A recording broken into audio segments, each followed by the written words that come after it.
Here we go. That's for your introduction. Oh, brilliant. Your big intro. It's not on yet, is it? It won't be a big intro. It is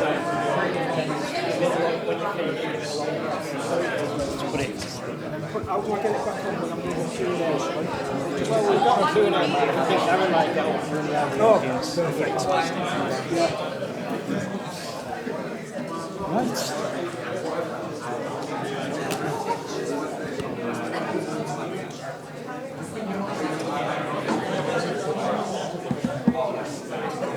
So I'll just sort of say, I've known you over 20 years now. Started as a technician. And I've felt every day of it. Yeah, yes. And trust me, that's been a difficult journey. Do you know what, mate? It's nearly 25. Yeah, I know it is. Yeah. I just nearing my 30th birthday when I met you. Yeah. So yeah, it is. It's a long time. Where have all the years gone? Where have they gone? Quite literally. Yeah.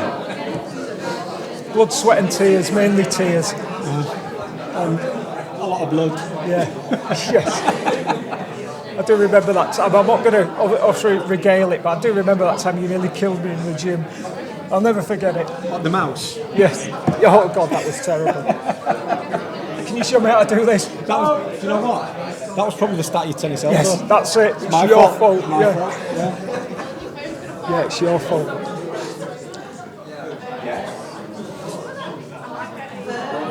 Yeah, it's all your fault, mate. All my fault. I'll blame me for anything. I'll go, yeah, fine. I'm all right.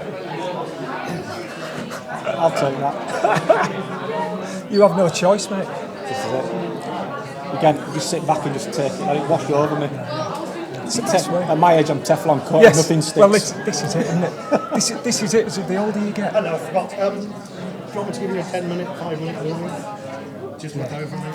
I've got this, but yeah, you can definitely do that. Are you doing this and a chat, or just this? I'm doing this, and then I'm not sure what the format is of the Q&A yet, but I think I'm just going to run around. Give me the book, I'll do it.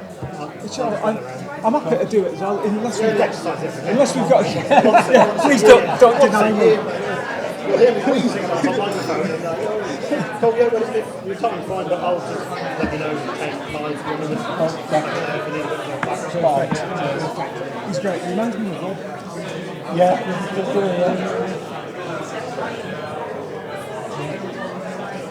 Kill that emotion right there. Well, I did the hard surface on it, so the landing craft at the beginning. Right. Oh, did you? No, the spin, because I've had hard surface on it, so the sling load, the landing craft that lands on the planet. I worked on that, and also on those ships with big mirrors. It's incredible, isn't it? To create a guy in that film, and it's there forever. Yeah.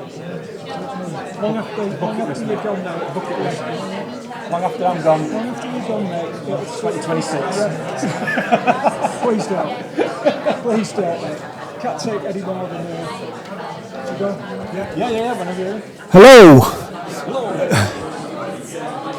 Guys, can we have some quiet, please? Thank you. Why do I feel compelled to start singing? I'm not going to do. You would all leave. Okay, it's no pressure starting Journalism and Media Week at all. Trust me, I'm not nervous.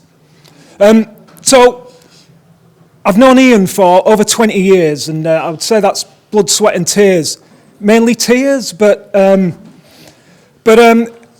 absolutely privileged to introduce this guy to you. Like I said, I've known him a long time, from being a media technician to standing side by side being lecturers on video games and VFX, things like that, to Ian then leaving education to go and work in the industry, which I know has been a lifelong ambition for him, and I'm sure he'll talk about many of these things in this presentation. So without further ado, let me hand you over to Ian Thompson.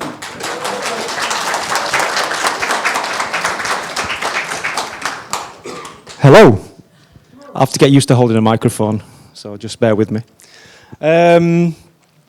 So I started in education many years ago. I worked through the education process, But I always wanted to go into industry and work in VFX. So there was this point that I got to where I thought, I've kind of done what I wanted to do in the education realm. And so I decided now's the time to sort of go for it. So taking the skills that I had, I refined them a little bit more, because during the whole process I was constantly working on my own stuff, my own projects, and I cannot emphasize enough how important it is to continuously work on your own work. Don't work on something, stop, and then take 3 months off. Just even if it's just little bits here and there, just keep going, because it's all your skills and your knowledge is cumulative. Okay, it will add up over time. So I decided I wanted to get into the industry. So I ended up at Industrial Light and Magic, working at the London studio. I was there for 2.5 years. I'm working freelance now. But I know that ILM are going to be rehiring in the new year, and I'm in touch with the supervisors there, and so I'm probably going to be back there after Christmas at some point, which is great, because the guys that I work with there are fantastic, really talented, as you can imagine. It's ILM, and it's just a great place to work. So these are the main projects that I've worked on while I was there. So I started on the ABBA Voyage. I don't know if any of you have heard of that, the event down in London. Probably the most technical work I've ever done. I worked in the face cap department, where we work with performance capture from the actors, and we then target that onto the digital avatars, as they're called. Very, very technical work. Anybody that's done any kind of motion capture work or facial performance capture will understand that it's very, very technical stuff.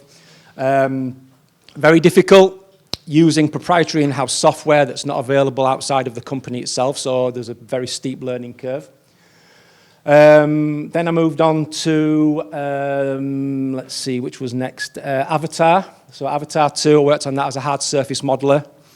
So I was working on a lot of the ships and things like this and there, so modifying assets and building additional content on there. Then moving through things like The Mandalorian. Again, my main area is hard surface modeling. Now, for those of you that don't know what that is, we build things like microphones and tables and buildings and weapons and cars. We build stuff, not creatures or beings. If you build something that can breathe and is alive, then you're an organic modeler, so you're a character artist. Hard surface is all the stuff that kind of populates the scene outside of that, buildings, cars, anything that's hard surface, okay? So that's my area.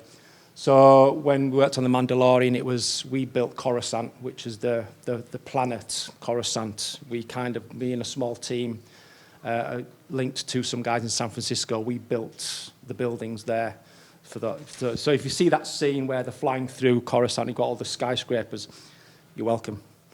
Okay? So obviously, now some of these, like Rings of Power and Andor, kind of touched on. I'm not credited on those, but that's because I kind of dipped in and helped out on those, so you won't see my name attached to those. But when you're in industry, sometimes they say we need somebody to sort of jump on this for a few days or a couple of weeks just to help out. So you do that, and then you jump back to your own project. FastX, the end sequence with the dam and the trucks and stuff like that is the area that I worked on for that one. So I built the truck, one of the trucks, and I built the dam as well. So the dam in that end scene is actually CGI. And the trucks that obviously collide and explode, they're CGI as well.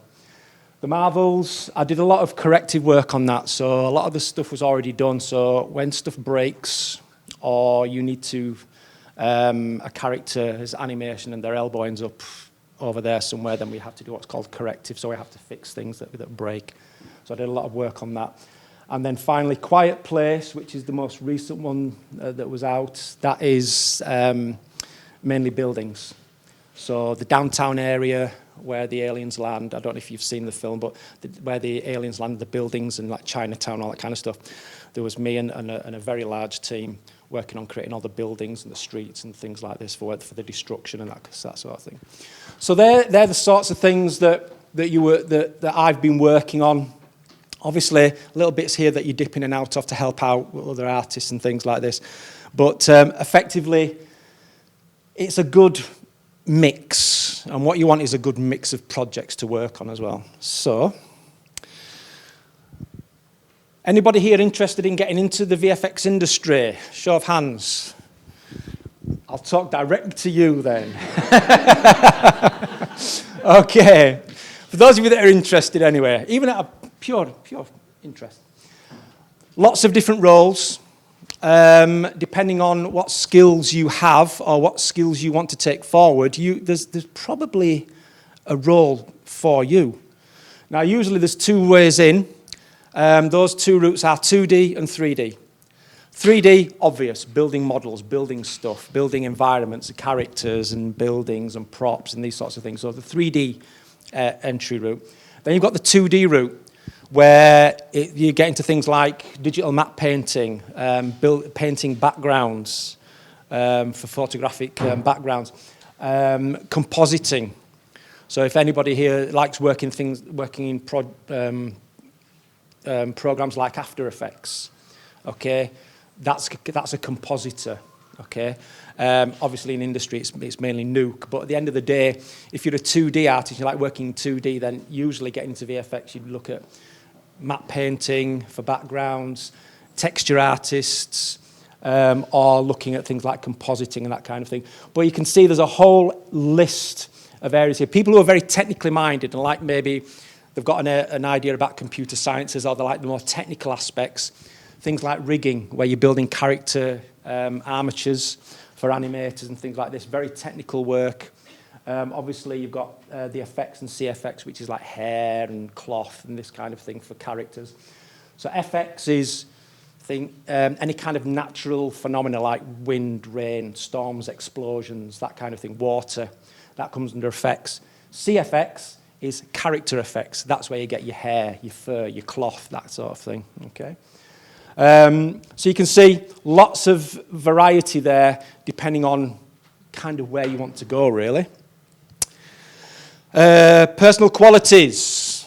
The main thing about working in the visual effects industry, especially if you're working on movies, is, and I know everybody in the room will appreciate this, everything that is released has 1 million people critiquing it straight away. You go to YouTube, and all of a sudden there's 1,000 people within an hour of its release going, well, I watched it and I saw this and this guy's arm was over here and his eyeballs turned full 180 and it's kind of weird stuff. Everybody's looking for stuff that's wrong. Everybody's critiquing stuff. So the main thing is having a good critical eye. If you've got a good eye for detail and a good critical eye, and you can see, not errors, but you can see things that need improving, then that is a good sort of set of attributes to have, because that means that you can critique your own work, and it means you produce good work on top of that. Okay? And remember, like I said here, accepting criticism.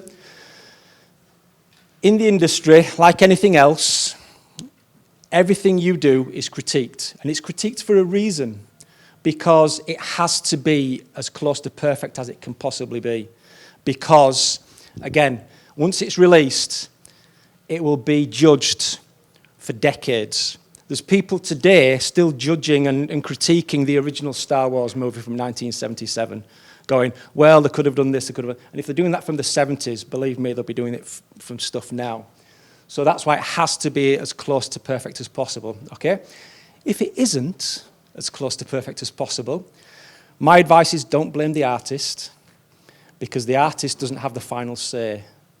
There's a whole team of people above them that says, you know what, we've run out of time, we've run out of money, that will do, okay? A lot of people go, well, the artist must have been rubbish. I'm thinking of the famous Superman lip in, you know, we've all seen that online, haven't we? And people go, well, the artist must have been rubbish. No, the artist probably ran out of time because they didn't have the time to do it, or they ran out of money. Okay, so the artists do the very best they can. If they weren't good at what they do, they wouldn't be allowed to do it. So just bear that in mind. I'm just saying that for all the guys that I've worked with in the past because I know how hard they work. You must be able to learn quickly. Whenever you go into a studio, one of the main things is you need to be productive straight away, but also a lot of studios have proprietary packages in-house, stuff that they've developed themselves. So if you work at a studio like DNEG or Framestore or ILM, okay, they'll use programs like Maya, you'll ZBrush and Mari and Substance and all this kind of stuff to create the work. But they'll have in-house software that you can't learn until you work there. So you must have the ability to sort of learn on your feet. They'll say, have you ever used this software? Company I'm working at now, as a freelancer, they're beta testing a brand new piece of rendering software for NVIDIA. Nobody else is using it. We're beta testing it. I've never used it before. They said, right, okay, we need you to work on this, this, this, this, and this. And by the way, this is the software. Here's a quick document layout of how it sort of works. Get cracking. And you have to get on with it. You have to figure it as you go. You have to be flexible, okay? Because you will be handed stuff sometimes that you don't know how to do. And it's okay to ask for help as well in those situations. Be a team player. Remember, it's a team that makes a project work. It's not individuals. You work on your little piece, but you're a very small cog in a very big machine, and it takes hundreds of artists to create this work, okay? If somebody needs help, you help them, because further on down the line, believe me, you'll need help and you'll want them to help you. And it's a give and take all the time. So that's how you build good teams in these studios. And the studios have very, very good teams, because when it gets to crunch time, you rely on everybody around you. And that's where all that good work that you've done to help people when they've needed it is paid back to you in spades, really. Okay? Required skills, fluency in a primary package. Again, you have a certain package that whatever subject you're studying, you will have that one package that's vitally important. Get as fluent in that package as possible. It doesn't matter whether you're doing journalism, VFX, video editing, motion graphics, any kind of animation, okay, general media. There's always going to be that one package that kind of designates the kind of work that you do. Be as good in that piece of software as you possibly can, because when you get into industry, regardless of what industry it is, and this is kind of industry agnostic now, is you have to be able to produce quickly in the real world, okay, which is kind of a thing that I don't really like saying, but at the end of the day, they expect you to have give them results quickly. So be as fluent in the package as possible, whilst remaining flexible to learn other packages on top of that. Okay. Understand the pipeline. I'm a modeler primarily, but I also do texturing and I do rendering as well. But I understand animation, I understand rigging, so I know what they require from me as a model. If I'm building a character for the animator and the riggers, I need to know that what I'm building will work. I need to know that the way that model is built, the specifics of its construction, will allow it to be animated the way it needs to be animated. So understanding different areas of the pipeline is very important. So focus on your area, but don't ignore the areas that are around it, because they make the final product. And if you understand what a rigger and an animator needs, your modeling will be better, because you're giving them exactly what they need, which means it's less likely to come back for adjustments later on. So understanding the pipeline, very important. Okay? Upskilling. This is another one of those things that's kind of not really specific to VFX, but when you get free time in between projects, or if you're working at a studio or you're working on your own stuff, think about what you can upskill.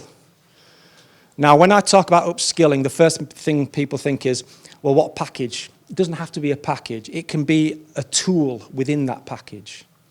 Okay, so you don't have to learn, if you're learning Maya, you don't have to go out and learn Houdini.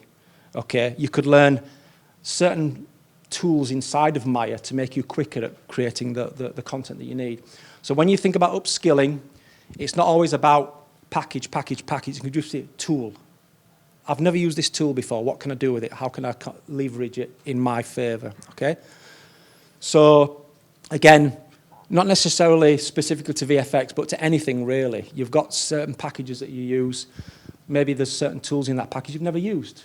When you get some spare time, thought, well, I'll have a look at that and maybe pull up some YouTube videos and see what it does and how it works and how I can use it in my own work. Okay. Show reels. Now, the show reel, for those of you that aren't aware of it, is basically the portfolio for VFX and animation artists, okay?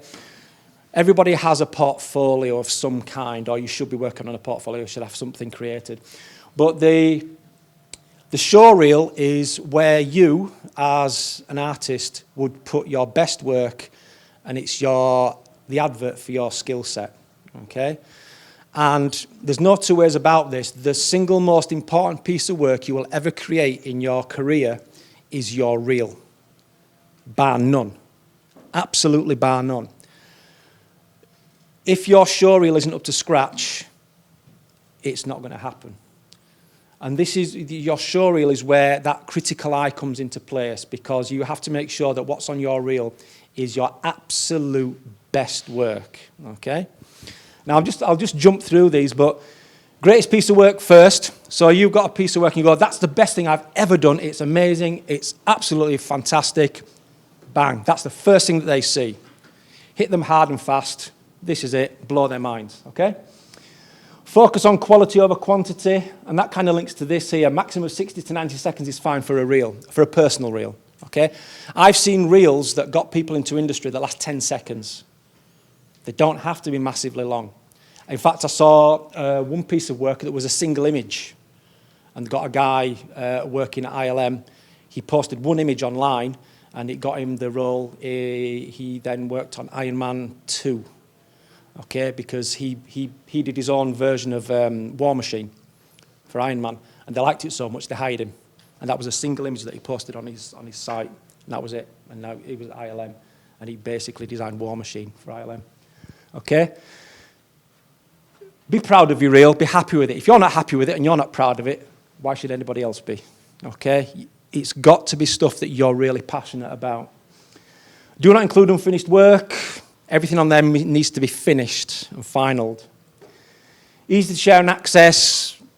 Vimeo is, generally speaking, where most pros look for show reels, but YouTube is becoming very popular as well now, so you do either.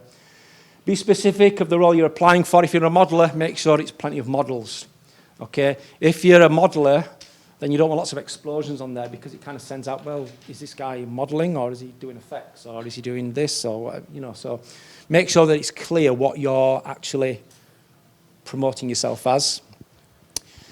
Create work that is relevant to the industry or role that you want. If you want to work at Pixar, then you shouldn't be doing photo reel stuff that looks like it should be in Transformers, because it's a different style. That's what I'm talking about there.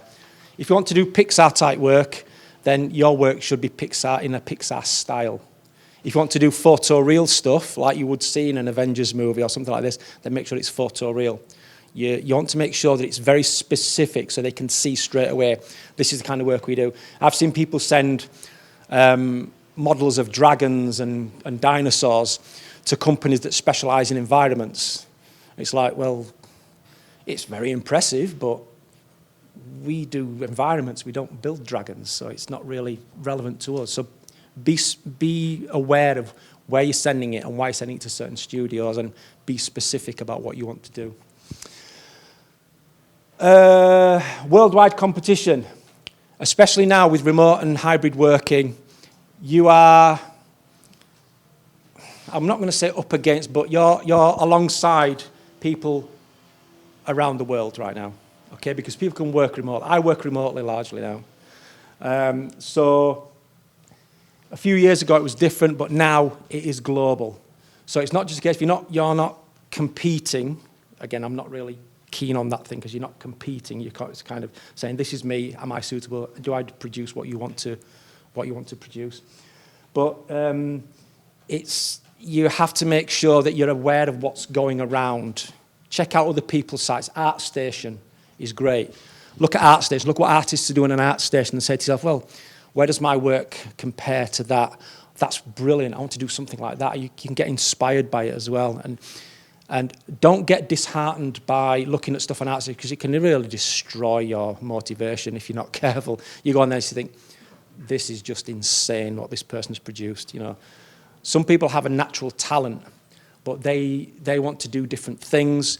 Just because you might feel, I'm not saying you are, but you might feel that you don't have the same talent as somebody else, doesn't mean you can't achieve what they've done. You can still do it. You just have to put a bit more effort into it. So, you know, be inspired by it. Don't be put off by it. That's what I'm trying to say there. Don't cover too many disciplines in a reel. Be specific. Generally speaking, they're not bothered about software that you use. It's more results-based. It's basically, what's the end result? If you use Blender, fine. If you use Maya, fine. If you use 3D Studio Max, fine. All they're bothered about is, how does it look at the end? Does it look amazing? Yeah, well, I don't care how they got there. All I'm bothered about is what's going to be seen on screen. Because when you're watching Avatar, you're not sort of thinking, wow, that piece of Houdini work looks amazing. Yeah, great. That's absolutely awesome. Nobody cares. They're just going, actually, the water looks fantastic. That's all they're bothered about. So results, okay? Music. Most reels are sort of watched with it muted when they're looking at stuff like this. And again, you know, you don't want any sort of like, I don't know, Acid House or Lawnmower Death on there or anything like that. You know what I mean? I have seen some that you sort of go, what were you thinking, dude? Come on. So, yeah, some subtle is fine, but generally speaking, they'll turn the audio off anyway because they just got to try and plow through them. Don't place text or software over the shots.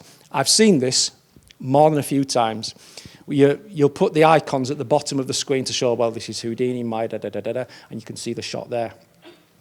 I've seen ones where they've got the icons are huge and they're going right across the middle as the shot's playing, and I'm thinking, dude, really?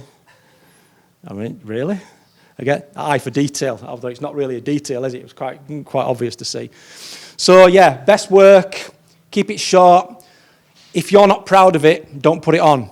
And my acid test is, if you look at a piece of work and go, forget it. If you have to sort of go, I'm not sure, then don't put it on. If you look at your work and go, yes, definitely, that's the one to put on. If you have to think about it for more than 2 seconds, don't put it on there. Leave it off. Okay? You will be judged by the worst piece of work. If you put your best piece first, and then the last piece is kind of, they'll remember, they won't remember mind blown. They'll go, well, why is that on there? It shows that they can't differentiate between good and average. See what I mean about judging work? Okay, so if you've got one piece that's mind-blowing, then that's your reel. If you've got 2 pieces and the other piece is kind of okay, 1 piece is enough. Always your best work and nothing but your best work every single time. Okay? And there you go. Interviews.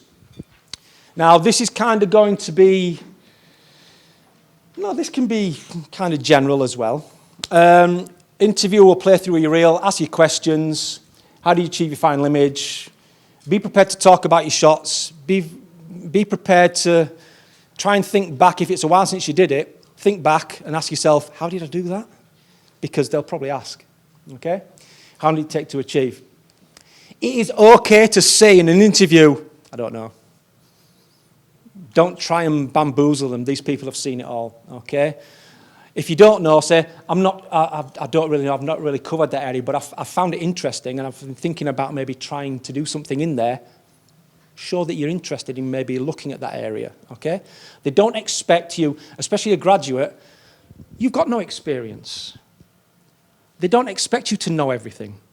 If you knew everything, you'd be a supervisor. You wouldn't be a graduate. Just remember that, okay? They expect you to go, I'm not sure, I've not really covered that, but I think it's cool. I think it's interesting. I'd like to maybe look into it at some point. That's all you need to say. You've got an interest in it and you think it's cool, but it's okay to say, I don't know, okay?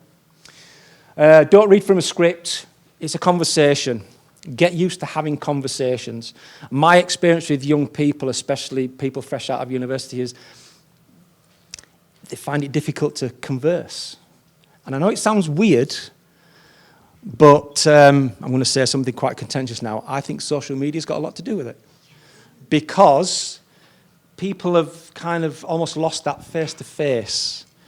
Talk to people.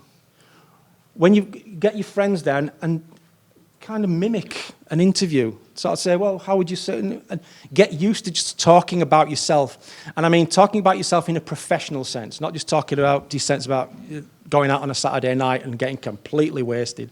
Okay, they don't care about, well, maybe they do, I don't know, but just get used to an interview as being a discussion, okay? Have questions. Some of these questions can arise as you go through, okay? They always want questions, and they like to have questions. Don't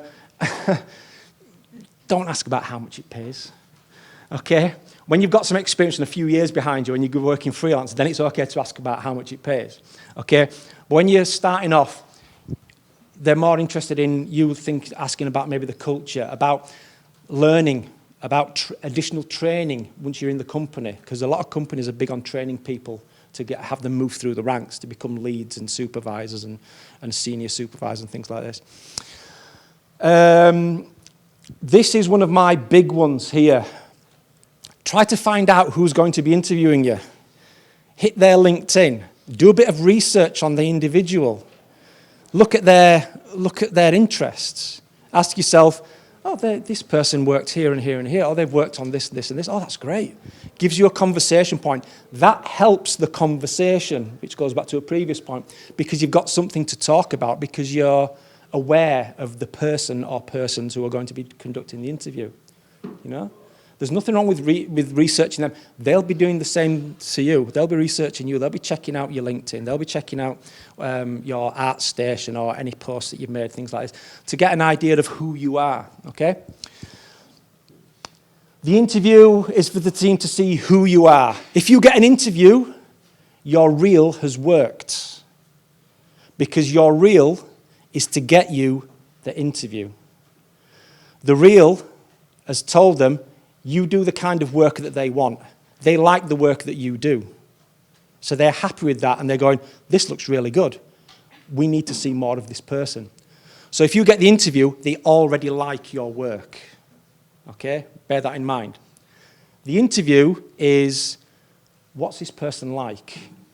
It's not a case of what kind of artist you are or if you can do the work. It's a case of what kind of person you are, who you are. Okay? And I'm talking about things like, are you friendly? Are you relaxed with the team? Do you come across as somebody who could work with the team easily? They want to see that you're a nice fit for the team. Okay? Does that make sense, guys? Yeah? So remember, the reel gets you the interview. Once you've got the interview, it's about who you are. So it's really important that you start thinking about how you talk, how you converse, how you communicate with these people, because that's a massive thing at the interview. If you can talk to people and keep it relaxed, ask a couple of questions and get a good back and forth going, and it feels really relaxed and easy, that interview is going really, really well. Okay? So just bear that in mind, guys. It's really important. Again, I know that interviews can be really, really stressful, but just remember, the fact that you got it means that they like you already. They just want to see who you are as opposed to what you can do now, okay? And right, LinkedIn, I'm going to go over these quite quickly because I'm up against time now, I think, yeah? LinkedIn. How many people here have got a LinkedIn profile? I should see every hand in the air. I've got one. Okay, if you haven't got one, get it set up straight away, because that is the number one. The supervisors, talent managers, these are the people that hire. Everybody that works in the industry, they are on LinkedIn every single day. They have alerts pop up every single day. I have about 20 LinkedIn alerts pop up for me every day. Okay? If you're not on LinkedIn, you don't exist. as far as industry is concerned, okay? And a little heads up here, social media, right, okay, let's go through them. Facebook, they don't really bother. TikTok, don't even go there. They ignore TikTok completely. TikTok, as far as industry is concerned, does not exist. It's an anomaly, okay? They don't even bother looking at it. YouTube, they'll check out now and again, okay? Instagram, not really, if ever. LinkedIn, daily, all the time, okay? If you're on LinkedIn and you've got a good profile, you're laughing, okay? Recommendations carry a lot of weight, so if you get recommendations from people, get as many recommendations as you can. Keep it updated. Mine's not really up to date right now, but I promise I'll put it right. Join groups, because then you get lots of industry information coming back your way. And also follow lots of companies. Follow companies that you're interested in, because if these companies post job alerts, you might get that job alert 24 hours before most of the general people do, because you're linked to them. So following companies is very important, okay? The rule of 5, I'm big on this. You have 5 companies that you want to work for, or that you think I'd love to work there, okay? Pick them and carpet bomb them with requests for people. So think about people that if you're a modeler, look at the modelers at Double Negative, okay? Modeler, connect. Okay, talent managers. These are the people that hire people. The department will say, oh, we need a couple of hard surface models, or we need a couple of organic modelers. We'll go to our talent manager. They're the ones that then go out there and look. So don't just get in touch with the artists, the talent managers, people in HR, the people who do the hiring, because if you're on their list, they'll see you first. And this is something that a lot of people miss, okay? They just go to the artist. The artist will help you make your work better, but the talent manager will hire you, if that makes sense. So don't miss that one, because it's quite easy to sort of gloss over that and sort of miss the point of it. Points to remember, this is the last one. Do your research, check out profiles of your contacts, look at their art station, look at their personal websites. That's where then when you link to them, you can get in touch with them and have a conversation, okay? LinkedIn is about creating connections, okay? I got my job at ILM through one of my LinkedIn connections who worked there already. He put a recommendation in for me, and I got the job. That was it, LinkedIn, okay? So I can't say any fairer than that. I would say if you've got a phone, guys, just take a picture of that. Okay, because I'm kind of out of time now. So if you take a picture of that, and it's the last slide anyway, then you've got that. But basically, it's just how to get in touch with people, stay in touch, and how to use that connection. Okay? And just important points to remember, really. Okay? We all okay with that? Yeah, we all got it? Yeah. Fantastic. Okay. Brilliant. No crying. I'm not good with tears. Okay? So, questions? I've got. Oh, he's got the, yeah. I've got the mic. He's got the mic. Tim's got the mic. Let me. Hello. Hello. I'm Alex. How did you sort of decide that modelling was sort of the area you wanted to go into when you were first going into the industry? You try everything, and there's always going to be one thing that you think, I like this more. It's as simple as that. Do the thing that you enjoy doing the most. Simply because if you get into industry, you'll be doing it 5 days a week for hopefully the next 30 or 40 years. Okay? So you've got to like it. That brings up a good point, actually. Sometimes young people will apply for jobs. They say, I don't really want to do that, but it'll get me in. And it does, but you have to be careful. I'm not saying don't do it. I'm just saying be aware of the fact that if you go into doing this job and you're there for a year or 2 years, by the time you get to the end of it, you might be thinking, I've had enough of this. I don't want to do this anymore. I'm just going to go and do something else. You see what I mean? Yeah. So one of the best pieces of advice I was ever given by a friend of mine was, when I was talking about reels, he said, just do what you enjoy and put that on your reel. Because if you enjoy it, you'll be good at it. And also, when you actually start to have to do it for a living, you'll still enjoy it. And every day you'll go, fantastic. I can't wait. This is awesome. So do a bit of everything. And there'll be certain things you go, that's okay, that's okay. I mean, I tried effects and stuff like this, like explosions and stuff, and it was okay, but it didn't really sort of get me there, you know what I mean? I thought, it was okay. Modelling, texturing, bit of lighting. I enjoy lighting quite a lot. Yeah, love those. I really enjoy that. I like making pretty images. So you model something, you texture it, and then you light it. Okay, brilliant. Not so bothered about blowing stuff up. You know it's not really me. So, but I tried it. Yeah. So try it all. Again, the upside is you get to understand the pipeline. Again, going back to another point earlier. But do what you like and do what you enjoy. Do it as well as you possibly can. Get it on your reel and get it out there for people to see. Thank you. You're very welcome. Yeah, do you want to just pass it forward? Hi. Hello. Thanks for that. That was amazing.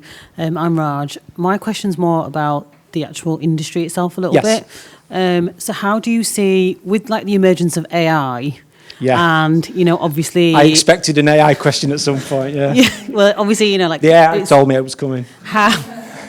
How do you see that working, or any challenges within your industry sector? Because obviously... AI has been around for decades, literally decades, everything. Since the first search engine. A search engine is basically AI. So the very first search engines were AI. AI has been around for a long, long, long time. People don't realize it. If you could go back to the 70s, and potentially AI was available back then. Well, it wasn't available, it was doing its thing back then. So it's inevitable. A bit of a Skynet thing going on there, isn't it? It's inevitable, it's going to happen. But you have to ask yourself, I mean, me and Tim were talking about this early this morning. AI is good, but it can't replace an artist. Because AI says this is accurate, but it doesn't say this is good.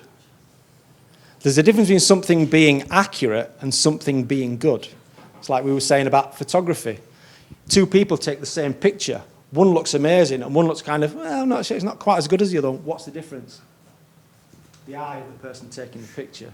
So AI can get you so far, but what will happen is it's the artist that has to refine it to the point where it's good. Because AI doesn't know what good is. It just knows that pixel, pixel, pixel, accurate, accurate, accurate, 0 to 255, whatever, at a HDR, whatever. And it knows that it's numbers. It's basically a bunch of zeros and ones, okay? But it's your eye as an artist that dictates whether it works or not. And that's what's going to happen. So what you find right now is AI is being developed to take out the tedious tasks, like separating hair from backgrounds and things like this, and magic eraser tools and stuff like you get on your phones now, all that kind of stuff. But the fact of the matter is you still have to take the photograph and then you use the AI to sort of improve it based on what you think looks good. So at the end of the day, the individual dictates what's good and what's bad. The AI is simply a tool. That's what it is. Now, will it mean that there might be jobs lost in the future? Possibly. But you'll still need artists. This whole thing about, well, we'll just press a few buttons and it'll create a movie. Yeah, but will it be any good? You know, it's like they get AI to write jokes. Don't even get me started on that. I have no idea what they're talking about. But it's like, you see a lot of online stuff now about these AI-generated models, okay? You see it all the time, okay? And it can't be avoided, okay? Whether you approve or disapprove or whatever, it doesn't matter, it's there. But the one thing that you find is these models look amazing because they're correct, as the generator would say. But one thing they can't do is, the way you can spot these is the hands, because AI still can't do hands. So when you see these models online, You'll see them there in the swimsuits, but the hands will be down, or they'll be hidden, or they'll be under something, because the hands don't work. So it's not perfect. People are like, that looks amazing, but it still can't do the work of an artist, because they can't deal with fingers and hands and stuff. So it simplifies elements, but it doesn't make good work. So that's the way I see it. It will help, but it won't replace. Thank you. And sorry, just one more question. How saturated is that your industry sector? Like when you're working on a big production like Lord of the Rings or Rings of Power or, you know, one of these major ones, is there like hundreds of video effects companies in there and freelancers, or like, how does that work? It's big. It is big. Depending on the show and depending on the budget, it can be very, very large. And it's global as well. So obviously some of the projects I've worked on have been across different countries. So we were working, some of those projects they're working between New Zealand and San Francisco and Sydney, Singapore, London, all on the same project. So it can be huge. So they ramp up and they ramp down again. So you might have more artists at a certain point in time towards the end because it's getting towards crunch time, but it kind of ebbs and flows. Right now, it's kind of a little down because of the industry and the Hollywood strikes and things, but next year things are hopefully going to start ramping back up again as projects start being released. So, yeah. Brilliant. Okay.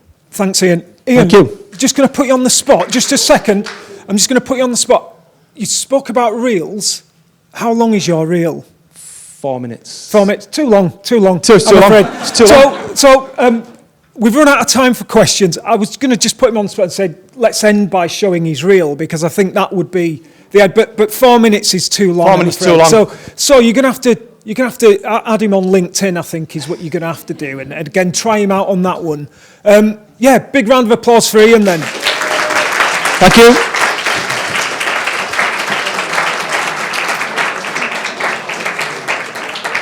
And I'll just add that Ian is very, very approachable.